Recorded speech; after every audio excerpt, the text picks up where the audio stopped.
신앙 고백하며 하루를 시작합니다. 전능하사 천지를 만드신 하나님 아버지를 내가 믿사오며 그 외아들 우리 주 예수 그리스도를 믿사오니 이는 성령으로 잉태하사 동정녀 마리아에게 나시고 본디오 필라도에게 고난을 받으사 십자가에 못 박혀 죽으시고 장사한 지 사흘 만에 죽은 자 가운데서 다시 살아나시며 하늘에 오르사 전능하신 하나님 우편에 앉아 계시다가 드리어서 산자와 죽은 자를 심판하려 오시리라. 성령을 믿사오며 거룩한 공회와 성도가 서로 교통하는 것과 죄를 사하여 주시는 것과 몸에 다시 사는 것과 영원히 사는 것을 믿사옵나이다. 아멘. 찬송가 218장 우리 함께 찬양합니다.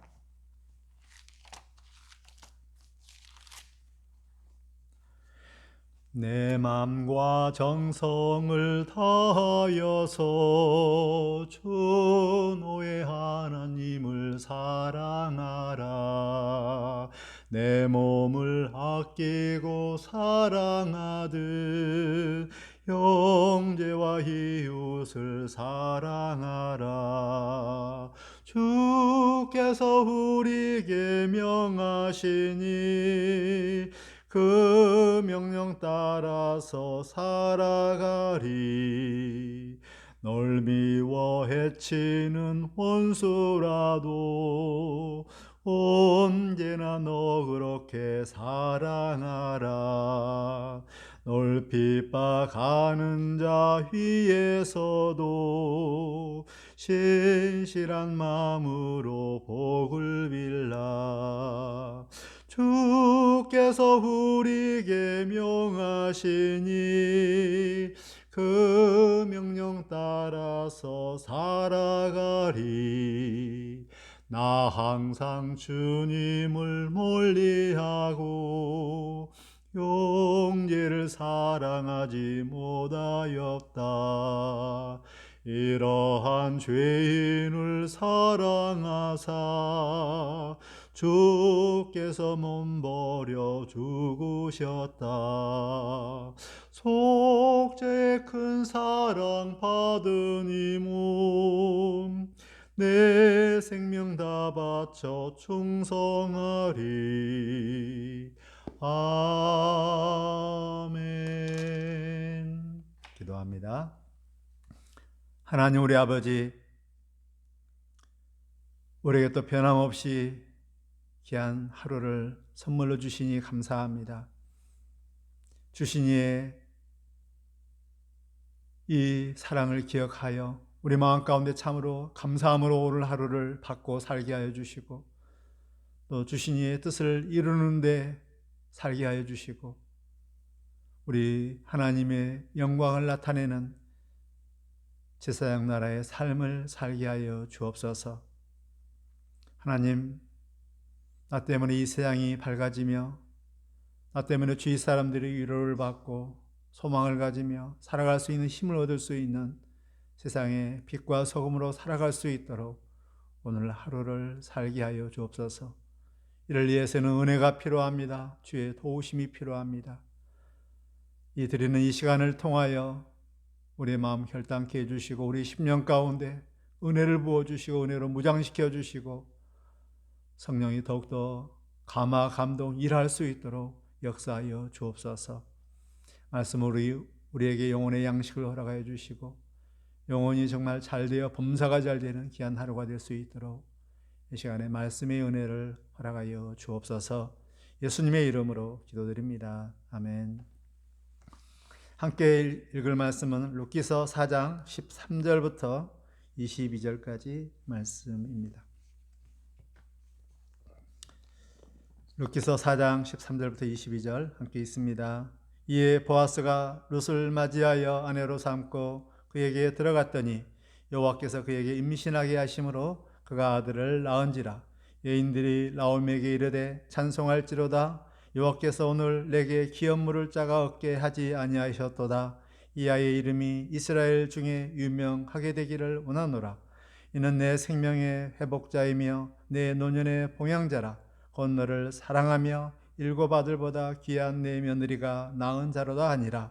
나오미가 아기를 받아 품에 품고 그의 양육자가 되니 그의 이웃 여인들이 그에게 이름을 주어 주되 나오미에게 아들이 태어났다 하여 그의 이름을 오벳이라 하였는데 그는 다윗의 아버지 이새의 아버지였더라.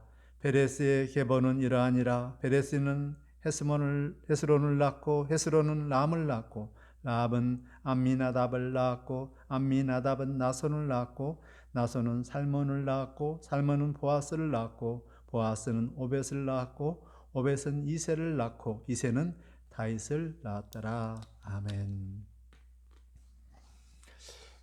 오늘 읽을 말씀은 룻기 말씀입니다.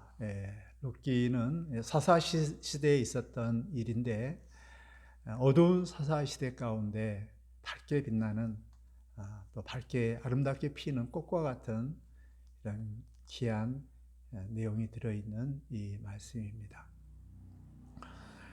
룻기 전체적으로 그 나오미라 한 인생의 삶이 텅 빈 인생에서 또 세워지는 인생으로 변해지는 이런 아름다운 모습이 있는데 나오미의 스토리는 1장에서 나옵니다. 베들레헴에 살고 있는 엘리멜렉 집안 그 가족이 흉년을 피하여서 이웃 모압 지방으로 이주를 합니다. 흉년을 피해서 10년 동안 살았던 그의 삶들은 정말 텅 빈 인생의 삶이 됩니다. 첫째, 남자들이 다 죽습니다. 남편도 죽고 두 아들도 죽습니다. 대가 완전히 다 끊어진 것입니다. 가지고 있던 모든 재산도 다 탕진된 텅 빈 인생이었습니다. 마음 가운데는 하나님께서 나를 치셨다라고 이렇게 고백합니다. 나오미가 베들레헴에 다시 돌아왔을 때 마을 사람들이 나오미가 아닌가 라고 했을 때 나오미가 나를 나오미라 하지 말라, 나를 말하라 하라. 나오미는 희락, 기쁨이라는 뜻인데 나를 희락이라 하지 말라, 말하라 하라. 쓴 인생, 나를 쓴 인생이라고 부르라 라고 할 정도로 이 나오미의 삶, 10년 동안의 삶, 정말 쓰디쓴 인생이 된 것입니다. 이것을 통하여서 하나님의 징계에 대한 우리들의 태도인데 하나님의 매를 감사함으로 맞았으면 좋겠습니다. 징계를 통해서 우리를 거룩하게 하시고 하나님의 뜻을 이루시는 그 뜻을 쫓아서 하나님의 매를 잘 맞을 수 있는 그런 실력이 있는 우리 성도들이 되었으면 좋겠습니다. 그런데 이 나오미 1장에서 나와 있는 나오미의 이런 삶이 이제 4장에서는 오늘 본문에 읽은 것처럼 정말 전혀 다른 나오미의 삶의 이런 모습을 보이는데 대를 이은 이런 대가 이어지는 이 아들이 생겼습니다. 기업 물을 자가 생겼습니다. 그래서 텅 빈 재산이 이제 재산을 다시 회복하게 되었습니다. 마음 가운데 쓰였던 이런 감정들이 이제 기쁨과 또 모든 사람도 축복받는 이런 새로운 멋진 인생으로 변하게 된 것입니다. 그러면 나오미의 삶이 어떻게 해서 이 쓰디쓴 인생에서 꽉 채워진 삶, 단 인생으로 되게 되었는가? 이 한 인생을 이렇게 변환시키는 두 사람의 주인공이 있습니다. 그 주인공은 룻과 보아스입니다. 이 두 사람이 어떻게 했길래 이런 나오미의 삶을 쓰디쓴 인생에서 단 인생으로 바꾸게 했는가? 그것은 모두 다 헤세드에 기초한 선택이었습니다. 먼저 룻이 어떻게 헤세드의 기초에서 인애의 기초에서 나오미를 대했는가를 살펴보도록 합니다. 1장에 보면 나오미가 이제 베들레헴에 풍년이 들었다는 소식을 듣고 귀환하려고 했을 때 두 며느리가 과부가 함께 가려고 합니다. 참 귀향길에서 두 며느리의 이런 모습 볼 때 나오미가 얼마나 마음이 아팠는지 모릅니다. 그래서 돌아가라라고 합니다. 지금까지 선대해 준 것도 고맙다. 나와 함께 가면 너희들 청산과부로 산다. 가난하게 산다. 너희 고향집에서 다시 결혼해서 행복하게 살아라 라고 이렇게 며느리에게 당부합니다. 너무나도 강한 이 당부에 오르바는 그냥 자기 고향집으로 돌아가지만, 그러나 룻은 끝내 기어이 어머니를 따라갑니다. 어떻게 해서 이렇게 룻이 이러한 나오미를 따라오게 했는가? 룻이 고백한 걸 보면 어머니의 나라가 나의 나라가 되고 어머님의 하나님이 나의 하나님이라고 이렇게 고백한 걸 보면, 나오미가 룻에게 이 신앙 교육을, 신앙의 모범을 잘 보였지 않았나 이런 생각이 듭니다. 나오미는 최선을 다해서 자기 며느리에게 여호와 하나님 신앙을 잘 전도하는 이런 내용에서 감동되어서 또 이 시어머니를 따르려고 했지 않았나 이런 생각이 듭니다. 룻, 자기 고향집에 들어가서 오르바처럼 이렇게 행복하게 또 결혼하면서 살 수도 있었지만, 청상 과부, 가난한 삶을 마다하고 인애의 기초에서, 사랑의 기초에서 룻을 따라가는, 나오미를 따라가는 룻의 이런 모습들, 이게 인애에 기초한 이런 아름다운 선택입니다. 또 나중에 보면 이 룻이 이보다 더 큰 인애에 기초한 선택을 하게 되는데, 이제 룻이 시어머니를 먹여 살리기, 봉양하기 위해서 이삭을 주우러 갑니다. 거기서 보아스를 만났고, 이 귀한 소식들을 이제 나오미가 듣고 나서 자기 며느리를 행복하게 살기 위해서 보아스와 결혼시킬 이런 계획을 합니다. 그 작전시까지 다 내려놓고 이제 밤중에 룻이 보아스에게 이불 속으로 들어가는, 청혼하는 이런 내용을 보면서 이때 보아스가 감동을 받습니다. 아니, 이 지금 젊은 사람도 너무너무 많은데 나이든 나한테까지 이렇게 결혼을 청혼하는 것, 이것은 너의 가정을 위해서 이렇게 선택하려고 하는 것이다. 이것은 정말 처음 인애보다 더 큰 이 인애다 라고 하면서 감동을 받습니다. 그래, 내가 너의 청혼을 받아줄게 라고 허락을 하지만, 그러나 먼저 선결 조건이 있습니다. 그것은 기업 모를 자에 대한 이런 이스라엘 지도들을 우리가 잘 생각을 해야 되는데, 이스라엘 백성들의 토지 제도는 여호수아가 약속의 땅을 정복한 다음에 각 지파별로 땅을 다 배분을 했습니다. 그리고 하나님의 법에 의해서 이 땅을 팔지 못하도록 되어 있습니다. 왜냐하면 소유권은 하나님에 있기 때문에. 그러나 단 팔 수 있는 것은 경작권을 팔 수 있도록 하는 권리를 허락했습니다. 그 경작권은 희년 50년 동안 얼마만큼 남았느냐에 따라서 가격이 조정되어지고, 이 경작권을 팔 때 제일 먼저, 그 전에 50년이 되기도 전에 경작권을 팔려고 했을 때 제일 먼저 하는 사람이 이 가까운 친족들이 그 일들을 하게 되는 것이고, 또 대를 잇기 위해서는 또 결혼을 해야 되거든요.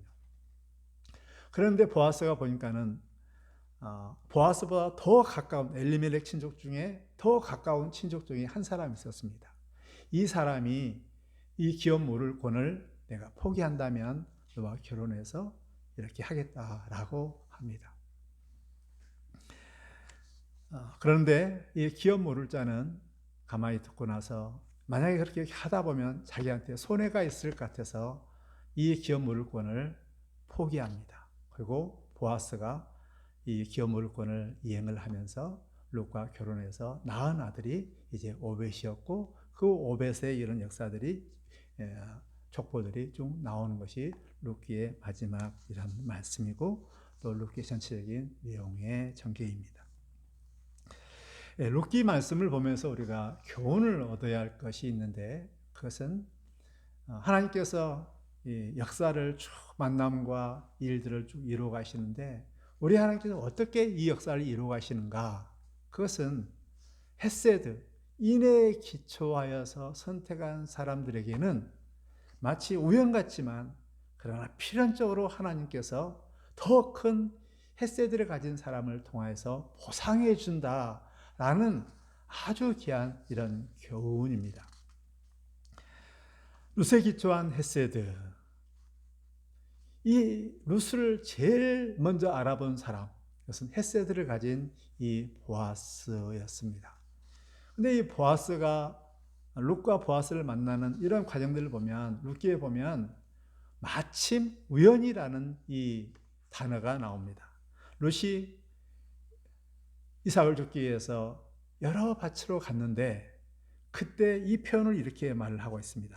2장에 보면 룻이 가서 베는 자를 따라서 밭에서 이삭을 줍는데 우연히 엘리멜렉의 친족 보아스에게 속한 밭에 이르렀더라. 많고 많은 이러한 이 밭인데 우연히 발을 딱 닿는데 그곳이 엘리멜렉의 친족인 보아스 밭에 이르게 되는, 우연 같지만 그러나 하나님께서 필연적으로 보아스 그 집에 이렇게 이르게 하는 이런 모습을 볼 수 있고요. 또 이삭을 줍고 있는데 그때 마침 4절에 보면 마침 보아스가 베들레헴에서부터 와서 베는 자들에게 이르러, 이 주인이 전에는 오지 않았지만 그날따라 마침 이 보아스가 이삭 줍는 일꾼들한테 다가오는 이런 모습을 보습니다. 마침 우연 같지만 하나님께서 필연적으로 보아스를 보내서 룻을 만나게 하고 또 이 만남을 통하여서 얼마나 룻에게 보상이 준 줄 모릅니다. 보면 보아스가 룻에게 이삭을 줍도록 허용을 하고 또 식사를 하도록 이렇게 또 이렇게 허락해 주고, 더 나가서 식사한 이후에는 일꾼들에게 이 룻이 줍는 그 베는 자에게는 더 많이 남겨놓으라고 이렇게 이야기하고, 또 집에 갈 때 또 보리를 더 많이 주어서 내보내는, 정말 룻에게는 너무나 큰 보상을 또 감격을 이렇게 받습니다. 하나님께서는 헤세드의 인애에 기초한 이 룻에게 더 큰 이 헤세드를 가진 보아스를 통하여서 더 많이 포상해 준다라는 놀라운 이런 교훈입니다. 그리고 나중에는 룻에게는 놀라운 영광스러운 족보에 오르게 됐는데, 예수님의 족보 중에 5명의 이방인 여인이 나오는데 그 중에 한 명이 나오게 되는 이런 영광을 얻게 되는, 아마 이게 가장 큰 보상이 아닌가 생각이 들어요.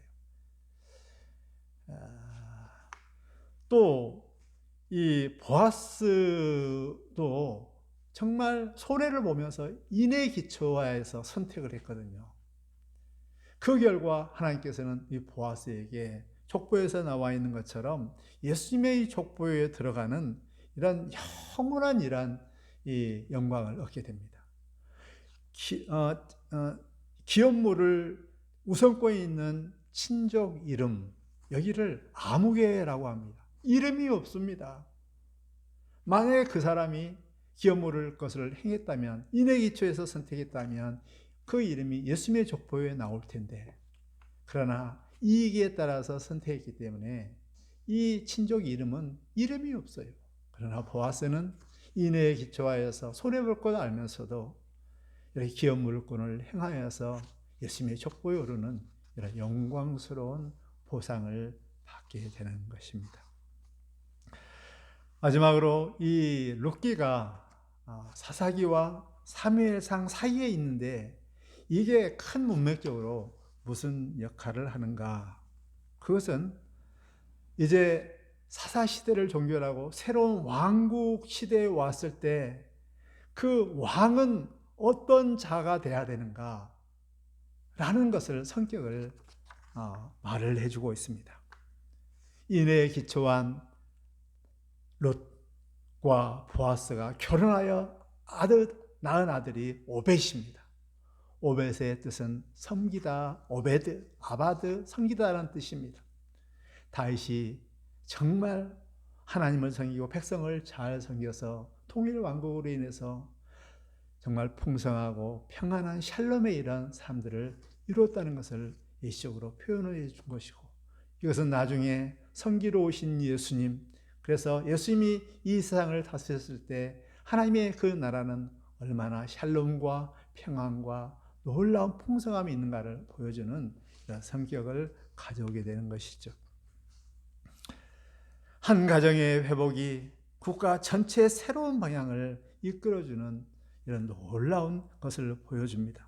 사사시대는 가정사가 국가의 재난을 초래했지만 레위 가정의 한 이 집안의 어려움을 통해서 전체적으로 사회가 국가가 어려움이 있었지만, 그러나 롯은 가정사의 아름다움의 이 모습을 통하여 새로운 국가의 이런 세왕을 비춰주게 하는 씨앗이 되게 된 것입니다. 사사시대 왕이 없으므로 각자의 소견대로 행하였던, 그래서 저주받고 안식을 누리지 못하는 이런 텅 빈 사회였지만, 이제 오벳, 세 낳은 다윗이 다스리는 통일 왕국의 그 나라, 하나님의 다스리는 이 새로운 나라의 모습은 풍요와 참된 안식의 이러한 기쁨이 넘치는 이러한 삶이 되는 것을 보여주는 것입니다. 우리는 매일매일 씨앗을 뿌리고 있습니다. 이기심이 깃든 죄악의 씨앗을 뿌리기도 하고 인애가 깃든 생명의 씨앗을 뿌리기도 합니다. 우리는 사랑이신 하나님, 그래서 헤세드의 기초에서 사랑의 씨앗을 울며 씨를 뿌린 자에게는 하나님께서는 더 큰 헤세드로 인애에 있는 사람을 만나서 기쁨으로 그 단을 거두고 포상할 수 있도록 한다는 그 하나님의 섭리를 믿으면서 오늘 하루도 사랑의 씨앗을 뿌리며 인애의 씨앗을 뿌려서 나 한 사람으로 인해 주위에 있는 많은 사람들이, 또 가정이, 또 직장이 참으로 아름다운 하나님의 나라, 정말 샬롬, 평안, 기쁨이 넘치는 이 사회를 만드는데 씨앗을 뿌리는 귀한 하루가 되시기를 주의 이름으로 축복합니다. 하나님 우리 아버지, 룻기를 통하여서 우리에게 귀한 교훈을 주시니 감사합니다. 헤세드에 기초하여 선택한 자들에게는 더 큰 헤세드를 통하여 포상해 주시는 하나님의 이 아름다운 섭리를 보았습니다. 우연 가운데 필연적으로 하나님께서 포상해 주시는 이 원리를 알아 오늘 하루 헤세드에 기초하여서, 인애에 기초하여서 사랑의 씨앗을 뿌릴 수 있도록 우리 하나님 도와주옵소서. 하나님, 또 이 씨앗이 내가 속해 있는 이 광야 같은 이 사회, 가정, 이 지역이 이 씨앗으로 인하여 새로운 시대, 새로운 지역, 새로운 직장, 새로운 분위기를 만들어낼 수 있는 그런 씨앗이 된다는 사실을 생각하면서 울며 씨를 뿌리는 귀한 하루가 되게 하여 주옵소서. 이렇게 살아갈 수 있도록 우리를 결단케 해주시고 우리를 주장하여 주시고 우리를 인도하여 주옵소서. 예수님의 이름으로 기도드립니다. 아멘. 하늘에 계신 우리 아버지여, 이름이 거룩히 여김을 받아옵시며 나라에 임하옵시며 뜻이 안에서 이루어진 같이 땅에서도 이루어지리이다. 오늘날 우리에게 일용할 양식을 주옵시고 우리가 우리에게 죄인 자를 사하여 준 것 같이 우리의 죄를 사하여 주옵시고 우리를 시험에 들게 하지 마옵시고 다만 악에서 구하옵소서. 나라와 권세와 영광이 아버지께 영원히 있사옵나이다. 아멘.